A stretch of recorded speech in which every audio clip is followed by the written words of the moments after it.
have to try and deal with. And as Western human beings, we have a real problem with that. But to get into the now, in the now, there are small things to do. And you do them or you don't. What at this moment is lacking? Okay? To be identified with your mind, I'm sorry, I'm going on to the next quote here. To be identified with your mind is to be trapped in time, to live almost exclusively through memory and anticipation. Both are illusions. The mind always seeks to deny the now and to escape from it. Find the narrow gate, is another one of these retranslations of Christianity. Find the narrow gate that leads to life. It's called the now. Again, it's a slap across the face to me because it suddenly wakes up.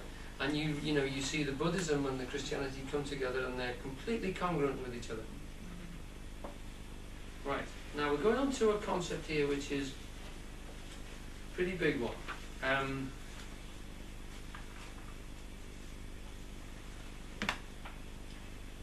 This is a quote from Eugene, and it's from a different take. This is Here and Now, and again, very trendy.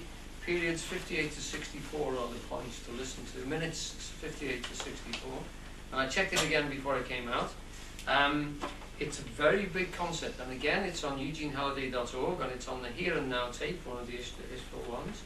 And would someone like to read it? No? The universe is solid, percept. This is a very peculiar thing that physics is not unaware of, that there is no empty space. That space is power. The universe is absolutely solid to the consciousness that perceives at its optimum rate. Now this means that the consciousness will not see the universe serially at all. It will see it onely. Onely. He then goes on to talk about Jesus being the only begotten, the generated by the one. He's generated by the oneness of the whole universe. That field of power, which is space, which we perceive as emptiness, as consciousness, as presence, as light, which is energy, which is building and running the whole thing. So we can participate in that level, or we can just watch its effects in our localized situation. But we are a localized effect of it in this situation, or we can go back to that feeling of sentiency into the root which is creating this, the Tao which is generating the whole field. It's our choice, literally, to break out of our thought processes is going to take a bit of time in terms of practice when we start doing that now. And when we start doing it, we do it literally by breaking the thought processes down.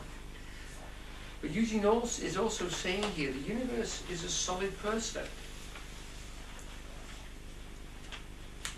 When the consciousness perceives at its optimum rate, you have to get the consciousness and charge it. You have to give it an alertness, which is what we did at the beginning.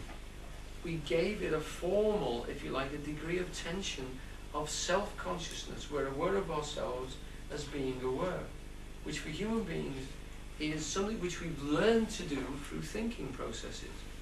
So Tolle is saying to us, and Eugene's saying to us, yes, we've come through the stage of being mankind, if you like. We're going on to humankind now. The next stage for us is to become no mind, having been through the process of getting that alertness.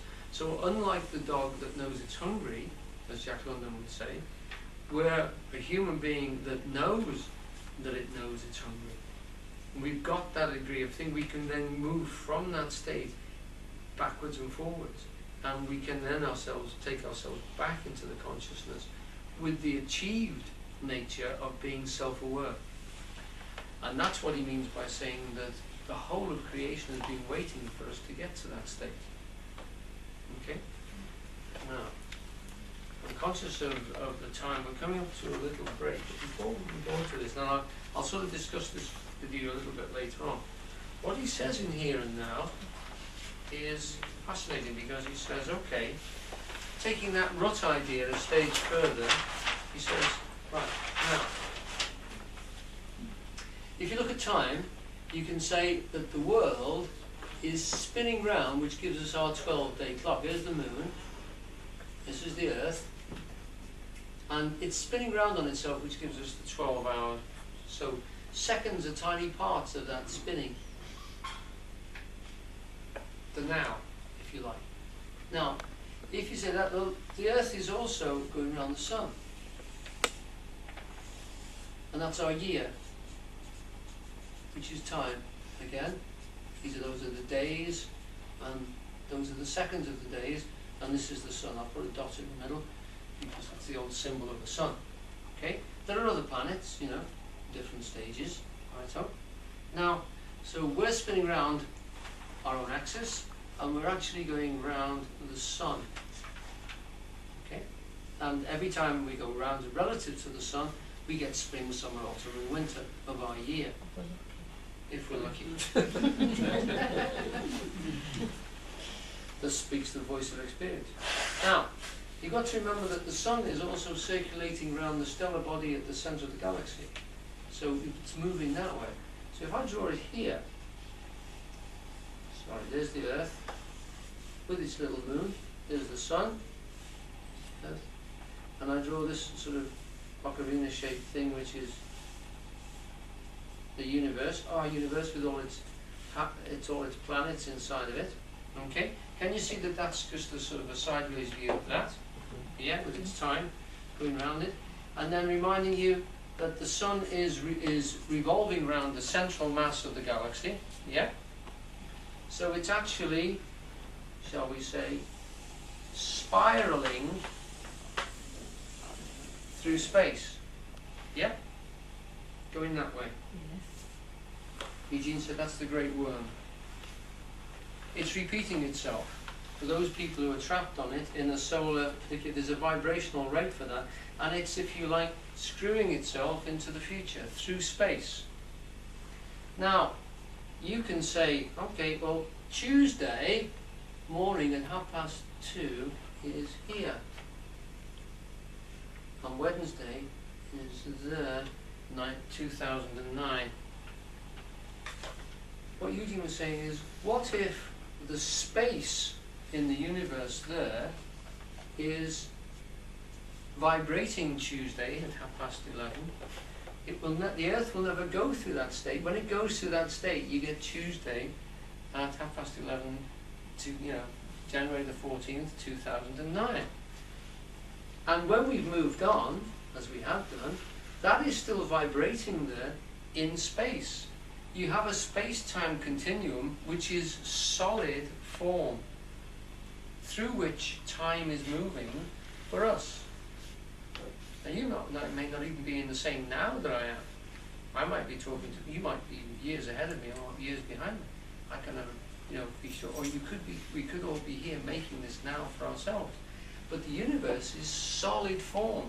There might be whole patterns of Earths all the way through all those things, which we are only making real when energy goes through it. Okay, you still with me? Okay, so what Tolle says is, who are you? If you're the consciousness, you are the now. It's your game. You are the now, you're the energy which is energizing this form here and now. You're the thing that is moving through the universe and seeing parts of itself. So is it any wonder that when the more you concentrate intensely, stop the mind from taking you into these forms of patterning, you start to still down, time becomes stillness, because the universe isn't moving. This is eternity that we're traveling through. And we're moving through it and creating time. So time is the moving finger of eternity. It's literally that, going through space, which is a space-time continuum, in a far richer way, I think, than Einstein meant it when he said it.